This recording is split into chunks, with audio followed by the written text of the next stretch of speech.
Class 10 के सभी विद्यार्थियों, आज मैं आपको है ना जो अपने प्रैक्टिस पेपर चल रहे हैं यानी आईएमपी प्रश्नों की श्रृंखला में सेट ई देखेंगे। सेट ए से डी तक जिस बच्चे ने कंप्लीट कर लिया, मेरी गारंटी है उसकी 85% कंप्लीट हो गई है। 100% श्योर है, डंके की चोट पे कहता हूँ। ये ई और एफ जब करोगे तो 95% 96% की जवाबदारी मेरी है। ठीक है, इन बच्चों की तरह परसेंटेज वास्तव में बनानी है, तो मैं जो बता रहा हूँ वो चीज़ें पढ़ो, रियल के लफड़े में छोड़ो, और ये जो खास चीज़ें बता रहा हूँ इनको पढ़ो, क्योंकि मोस्ट टाइम पे चीज़ें ही फंस रही है। आपने 2 पेपरों में ये ट्राई कर लिया है। चलिए शुरू करते हैं। 12, 15 और 21 का एलसीएम कितना है? 420 है।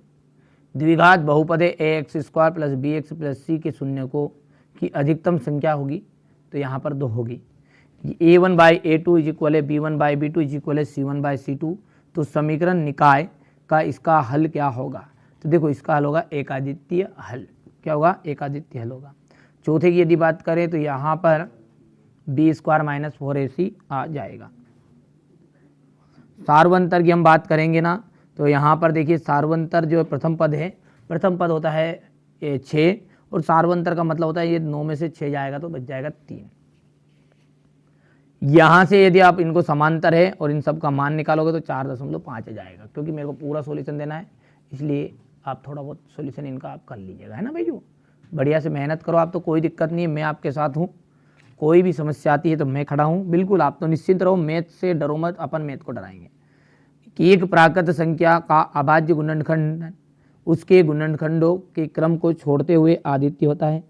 द्विघात समीकरण का विविक्त कर ऋणात्मक हो तो मूल वास्तविक नहीं होते। समांतर श्रेणी है 3/2, 1/2, माइनस का 1/2, 3/2 में सार्वंतर है d बराबर माइनस को 1। यदि एक बिंदु का y निर्देशांक 0 है तो वहाँ x अक्ष पर स्थित होगा। 1 प्लस कोट स्क्वायर का जो मान होगा वो होगा कोसेक स्क्वायर। यहाँ से हम बात करेंगे तो ये आपका हो जाएगा यहाँ से व्यापक समीकरण, व्यापक समांतर श्रेणी। ठीक है, व्यापक समांतर श्रेणी जो है उसका यह जाएगा ये a प्लस माइनस, यहाँ पर देखिए ये प्लस माइनस भी है ना, ये आपका हो जाएगा पहला। किसी बिंदु की y अक्ष से दूरी, देखिए y अक्ष से दूरी है तो कहलाएगी आपकी भुज, और x अक्ष रहती तो कोटि कहलाती। Sine square theta plus cos square theta equal होता है 1। tan 60 का जो मान होता है ना वो होता है √3। और त्रिज्य खंड का क्षेत्रफल πr² थीटा बटा 360। वृत्त के चतुर्थांश का क्षेत्रफल 1/4 πr²।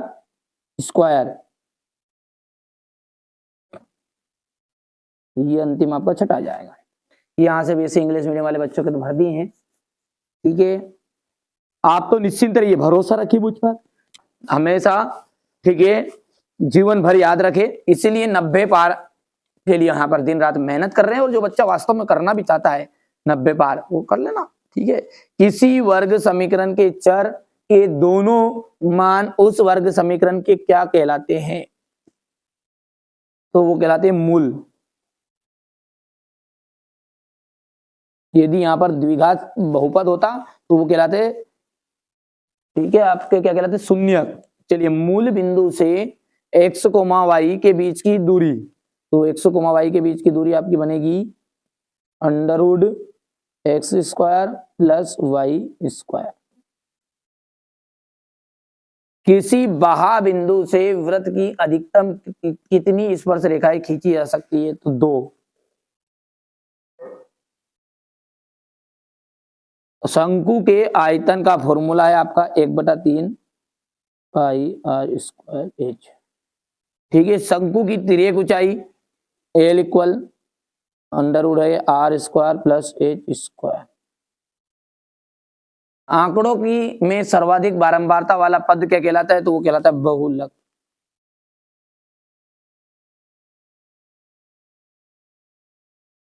ठीक है भैया, चलिए इसके बाद में यहां से आगे बढ़ते हैं, और ये देख लीजिएगा, बढ़िया से कंप्लीट करिए आप। तो है ना, हमारा उद्देश्य यही है कि आप अच्छे अंक प्राप्त करें, अच्छी तरक्की करें, खूब पढ़े खूब बढ़े। ठीक है। दो आकृतियों के आकार असमान होने पर वहां समरूप आकृतियां कहलाती है। ये बात आपकी असत्य है। देखी गई वस्तु का उन्नयन कोण दृष्टि रेखा और क्षैतिज रेखा से बने कोण होता है, जबकि वस्तु देखने के लिए अपने सिर को नीचे की ओर झुकाना पड़ता है।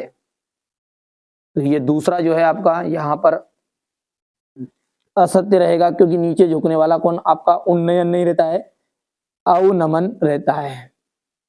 दृष्टि रेखा प्रेक्षक की आंख और वस्तु को मिलाने वाली रेखा होती। बिल्कुल राइट बात है भाई मेरे। वृत्त के एक बिंदु पर केवल एक स्पर्श रेखा होती है। तो देखो स्पर्श रेखाएं कितनी होती है, एक बिंदु पर तो एक ही रहेगी, है ना। और यदि वृत्त के पूरे बिंदु पर अपन बोले तो अनंत स्पर्श रेखाएं खींची जा सकती है। यहाँ पर कॉन्सेप्ट को क्लियर कर लीजिएगा आप, तो है ना। चलिए इसके बाद में अपन आगे बढ़ते हैं। अब अगला है घटना जिसका घटित होना असंभव है। जो घटना घटित ही नहीं होती उसकी प्रायिकता शून्य होती, तो भैया क्या फिर एक होगी क्या? सत्य बात है ना। चलिए अगला देखते हैं। और अगला है एक सिक्के को उछालने पर हेड आने की प्रायिकता 1/2 है। सही बात है ना। तो ये सत्य है, क्योंकि सिक्के में दो पहलू होते हैं और दो पहले होते हैं अनुकूल बटा कुल। तो कुल कितने परिणाम है? 2 है, और अनुकूल कितना? 1, तो 1/2 प्रायिकता हो जाएगी। यहां से आप क्वेश्चन नंबर 5 के इंग्लिश मीडियम वाले बच्चे लेंगे, ठीक है, स्क्रीनशॉट बढ़िया से। यहां से क्वेश्चन नंबर 6 से लगा के 23 तक की श्रृंखला शुरू कर देंगे बढ़िया से। ये 15 दिनों के भीतर ही पूरा सॉल्यूशन मिल जाएगा, ठीक है। एक वीडियो में कम से कम 22 प्रश्न 23 प्रश्न का सॉल्यूशन रहेगा। 1 से 2 घंटे की वीडियो रहेगी। अब आपके स्तर से देख लेना है ना भैया। चलिए आगे बढ़ते हैं। और यहां से क्वेश्चन नंबर जो 8 है, ये हो गया क्वेश्चन नंबर 8, ठीक है। प्ले लिस्ट को आप चेकआउट कर लीजिएगा, बिल्कुल घबराना नहीं है, आप तो बढ़िया से तैयारी करना। ये क्वेश्चन नंबर 9 है, हो गया। ये क्वेश्चन नंबर 10,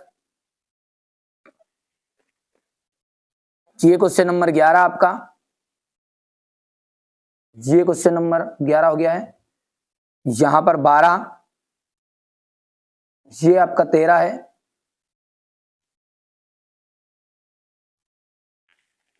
यहां से देखिए प्रायिकता की परिभाषा लिखिए, पूरा घटनाएं क्या होती है। यदि P नहीं की P की प्रायिकता 0.06 है तो E नहीं की प्रायिकता क्या होगी, ठीक है। ये यहां से देखिए, भूमि पर से 60 मीटर की ऊंचाई पर